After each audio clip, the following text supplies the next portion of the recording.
Assalamualaikum warahmatullahi wabarakatuh. Perkenalkan, nama saya Bagus Putra Prastio, NIM 21110202018 dari jurusan Pendidikan Agama Islam. Di sini saya akan menjelaskan tentang pengembangan media dan sumber belajar. Untuk itu, kita harus mengerti dahulu apa itu pengertian media.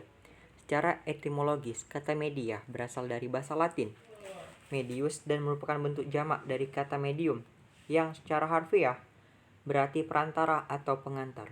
Sedangkan madeo yang artinya pengantar pesan dari pengirim kepada penerima pesan. Jadi, media pembelajaran adalah semua sumber yang dapat digunakan dalam menyampaikan pesan, merangsang pikiran, minat, perhatian, dan perasaan anak didik, sehingga pendidik dapat mendorong anak didik agar dapat belajar sehingga tujuan pembelajaran dapat tercapai.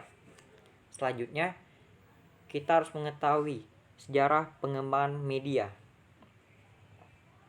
Pada zaman Romawi kuno, sekitar 60 sebelum Masehi, muncul media untuk pernyataan umum yang dikenal dengan nama Acta Senatus dan Acta Diurna, Populi Romawi. Acta Diurna ini terbit setiap hari yang isinya memuat pengumuman dari Kaisar Romawi dan berita-berita kegiatan kekaisaran lainnya yang ditempel atau dipasang di pusat kota yang disebut dengan Forum Romanum. Dikenal juga orang yang menjual jasa untuk mencatat isi beritanya disebut dengan actuary. Semakin lama, jumlah actuary semakin banyak sehingga berita dibacakan setiap paginya selama 2 jam oleh pegawai istana. Pengembangan selanjutnya ditulis dan ditempel di Forum Romanum. Acta Diurna diterbitkan oleh Julius Caesar pada tahun 59 sebelum Masehi dan bertahan 4 abad sampai runtuhnya Kekaisaran Romawi pada tahun 476 Masehi. Di zaman Kekaisaran Agustus, cara penyampaian berita banyak diperbaiki, yaitu dengan cara beranting. Para pakar menyebut masa sebelum Acta Diurna sebagai masa pra-jurnalis dan masa setelah Acta Diurna sebagai masa jurnalis. Selanjutnya, kita juga harus mengetahui sejarah pengembangan media menurut para ahli. Di sini saya mengambil 2 ahli, yaitu Robert L. Martis dan John H. Jackson. Menurut mereka, kontributor utama globalisasi adalah pengembangan dan evolusi telekomunikasi dan teknologi membantu pengiriman informasi yang cepat. Teknologi komunikasi seperti satelit telah menghadirkan televisi, layanan telepon nirkabel ke desa-desa terpencil di Afrika, India, Cina, dan Amerika Latin. Pertumbuhan penggunaan internet di seluruh dunia telah menjadikan orang-orang dan perusahaan-perusahaan dapat dengan mudah berkomunikasi dan memiliki akses data dalam jumlah yang sangat besar.